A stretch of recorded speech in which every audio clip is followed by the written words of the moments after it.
দাঁড়াও। জি। তুমি এই আলফাল্লা করে কোথায় যাচ্ছ? ইউনিভার্সিটিতে। আমি আরো 5টা মেয়েকে কলেজে পড়িয়েছি, কাউকে দেখেছো বোরকা পরে যেতে? না মা। তাহলে তুমি পড়েছো কেন? মা, আমার জীবনের হিসাব তো আমাকেই দিতে হবে, আমার কবরে আমাকেই শুতে হবে। আমার বোনরা তো আমার জীবনের কৈফিয়ত দিতে যাবে না, আর আমার কবরেও শোবে না। চুপ করো। তোমার ধর্মে কি মায়ের সঙ্গে তর্ক করা শিখিয়েছে?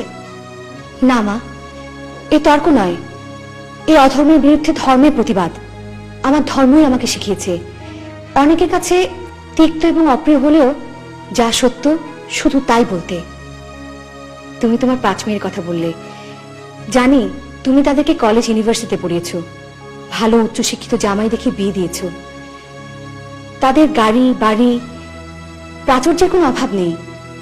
এই দুনিয়ার দৃষ্টিতে তুমি একজন সার্থক জননী, কিন্তু পরকাল, পরকালে তুমি কি জবাব দেবে মা?